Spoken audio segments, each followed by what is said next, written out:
नमस्ते। आज हामी एउटा निकै महत्त्वपूर्ण र अलि संवेदनशील विषयमा कुरा गर्दैछौँ। नमस्ते।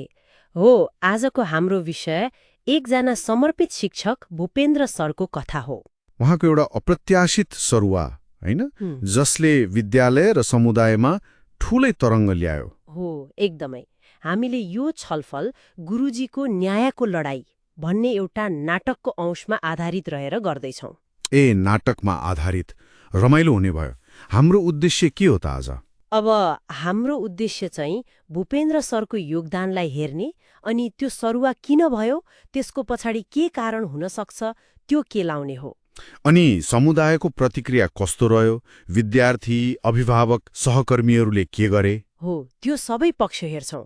यसले हाम्रो शिक्षा प्रणालीका केही जटिलताहरू पनि देखाउँछ जस्तो लाग्छ मलाई। ल, सुरु गरौँ त्यसो भए। यो भूपेन्द्र सर कस्ता शिक्षक हुनुहुन्थ्यो? के थियो उहाँको खास योगदान?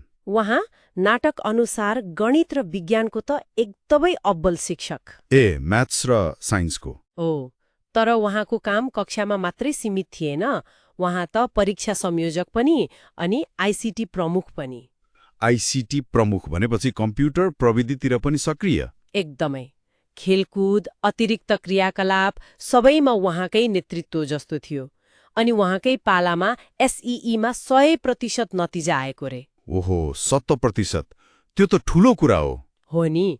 अनि उहाँले त्यो गाउँमा पहिलोपल्ट स्टेम प्रोजेक्ट सुरु गर्नुभयो। स्टेम, त्यो साइन्स टेक्नोलोजीवाला? हो, विज्ञान, प्रविधि, इन्जिनियरिङ, गणित। अनि गणित सप्ताह पनि, यस्तो नयाँ नयाँ कुराहरू। प्रविधि प्रयोगमा पनि जोड दिनुभयो भन्नुभयो नि? हो, स्मार्ट बोर्ड, पावर पोइन्ट कक्षामा चलाउने, शिक्षक समुदाय संवाद बढाउने अनि विद्यालयको वेबसाइट, डिजिटल रिपोर्टिङ, यी सब उहाँले नै सुरु गर्नुभयो। कति घेरै जिम्मेवारी! 6 वर्षदेखि परीक्षा व्यवस्थापन पनि रे? हो, परीक्षा व्यवस्थापन, विज्ञान प्रदर्शनी, गणितीय खेल, कबड्डीमा टिमलाई उपविजेता बनाउने, सबैतिर। त्यसैले त विद्यार्थी, अभिभावक, व्यवस्थापन समितिकी अध्यक्ष सुनिता देवी, सहकर्मी माया मिस सबैले उहाँको तारिफ गर्थे। यस्तो राम्रो काम गरिरहेको सबैको प्रिय शिक्षकलाई किन सरुवा गरियो त? के भनेछन् कारण? सरुवा गर्ने चाहिँ गाउँपालिका शिक्षा शाखा प्रमुख रमण अधिकारी। कारण चाहिँ शिक्षक सन्तुलन भनेर देखाइयो। शिक्षक सन्तुलन मतलब सबै स्कुलमा शिक्षक मिलाउनु पर्यो भनेर? त्यस्तै, सबै विद्यालयमा गुणस्तर पुर्याउने भन्ने तर्क प्राविधिक जस्तो सुनिने। तर यो कुरा समुदायले पत्यायो त? विवादास्पद भन्नुभयो अघि? पत्याएनन्।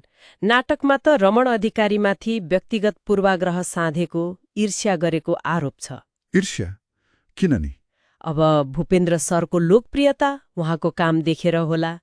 अनि कतिले त आफ्ना मान्छेलाई फाइदा पुर्याउन खोजेको पनि भने। शिक्षक सङ्घ, माया मिस, सुनिता देवी सबैले यो कुरा उठाए। उनीहरूको तर्क के थियो? उनीहरूको तर्क सिधा थियो, यति धेरै काम गरिरहेको मान्छेलाई हटाउँदा स्कुललाई फाइदा हुन्छ के घाटा? यो सन्तुलनको नाममा विद्यालयलाई कमजोर बनाउने काम भयो भन्ने थियो। अनि पालिका प्रमुख नि श्री थापा, उहाँले के गर्नु भएन? नाटकमा देखाए अनुसार पालिका प्रमुख थापाजी सुरुमा त मलाई थाहै थिएन जस्तो गर्नुभयो। भियो हो र? पछि दबाब बढ्यो नि त समुदायबाट, अनि ल म हेर्छु, पुनर्विचार गर्छु भन्नुभयो। तर कस्तो भने नि, उहाँ अलि निर्णय लिन नसक्ने अनि रमण अधिकारीकै भर पर्ने जस्तो देखिनुभयो। नेतृत्व अलि कमजोर देखियो। यो त अचम्म भयो। यस्तो लोकप्रिय शिक्षक जाँदा त विद्यार्थी, अभिभावकहरू चुप बसेनन् होला नि? बसेनन्। ठूलै प्रतिक्रिया आयो। विद्यार्थीहरू सजना, रमेश जस्ता हाम्रो पढाइ बिग्रिन्छ भनेर चिन्तित भए। सरले कति राम्रो पढाउनुहुन्थ्यो भनेर सम्झिए। के गरे त उनीहरूले? गरे नि, प्लेकार्ड बोकेर प्रदर्शन गरे, हाम्रो शिक्षक, हाम्रो अधिकार भनेर सामाजिक सञ्जालमा लेखे, हस्ताक्षर सङ्कलन गरे। अनि अभिभावकहरू, उहाँहरूको चिन्ता त झन बढी होला? एकदमै। रामप्रसाद, प्रेमराज, तुलसा जस्ता अभिभावकहरू त हाम्रा नानी बाबुको भविष्य के हुन्छ भनेर आत्तिए। उहाँहरूले भूपेन्द्र सरको कामको कदर गर्दै पालिकामा निवेदन हाल्ने, प्रश्न सोध्ने, योजना बनाए धर्ना बस्नेसम्मको कुरा भयो। शिक्षक साथीहरू नि उहाँहरूले के गर्नुभयो? शिक्षकहरू पनि एकजुट भए। मायामेज गोविन्द सरहरूले सरुवाको विरोधमा हस्ताक्षर गरे। उनीहरूलाई प्रशासनले अलि तर्साउन खोजेको जस्तो पनि लाग्यो रे। डराउन खोजेको? त्यस्तै आशंका थियो उनीहरूलाई। अनि विद्यालय व्यवस्थापन समितिले त औपचारिक रूपमै पालिकालाई पत्र लेखेर सरुवा रोक्न माग गर्ने, ज्ञापन पत्र बुझाउने निर्णय गर्यो। शिक्षक सङ्घले त कानुनी बाटो खोज्ने चेतावनी नै दियो। बाफरे, यो त पुरै समुदाय नै उठ्यो नि त। यस्तो बेलामा भूपेन्द्र सर आफै चाहिँ कस्तो अवस्थामा हुनुहुन्थ्यो? उहाँलाई त निकै गाह्रो भयो। नाटकमा उहाँको मानसिक पीडा देखाइएको छ। सरुवाको खबरले उहाँ स्तब्ध, आफू कुनै षड्यन्त्रको शिकार भए जस्तो लाग्यो उहाँलाई। डर पनि लाग्यो होला नि? पनि नचल्ने। ओहो, त्यस्तो ठाउँमा चोट लागेको बेला? हो, तर सुरुमा दुखी भए पनि समुदायको त्यो साथ र मायाले उहाँलाई हिम्मत दियो। अनि के गर्नुभयो उहाँले? उहाँले सोच्नुभयो यो अन्याय हो, म बोल्नुपर्छ। अनि निकै कष्ट सहेर त्यो नयाँ विकट स्कुल जानुभयो। त्यहाँ गएर? नाटकमा देखाउँछ थकित अनुहार, घाइते खुट्टा, तर पनि कक्षामा गएर पढाउन थाल्नुभयो। त्यहाँका विद्यार्थीहरू पनि प्रभावित भए। तर उहाँको मनमा एउटा डर भनेर रहिरह्यो, फेरि कहिले सरुवा गर्दिने हुन्। यो पुरै घटना सुन्दा त यो खालि एउटा शिक्षकको सरुवा मात्र होइन रहेछ। यसले त हाम्रो प्रणालीकै समस्या देखाउँछ, होइन त? एकदम। यसले केही गम्भीर कुराहरू देखाउँछ।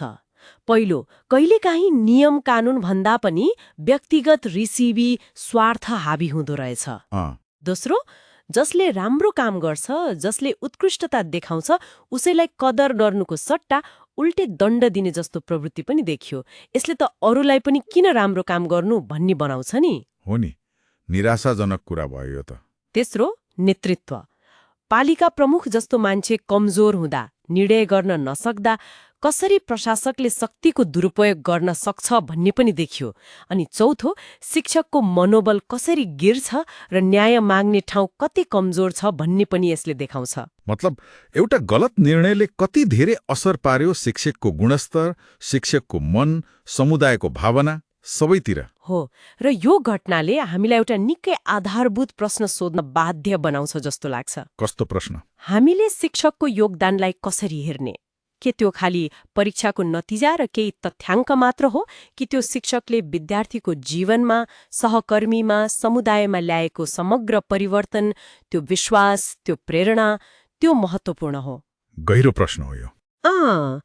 जब एउटा व्यक्तिको यत्रो निष्ठा र मेहनतलाई कुनै प्रणालीको कमजोरी वा कसैको व्यक्तिगत ईर्ष्याले यसरी कुल्छिन्छ भने हामीले हाम्रो शिक्षाको भविष्य कस्तो होला भनेर सोच्नै पर्ने हुन्छ।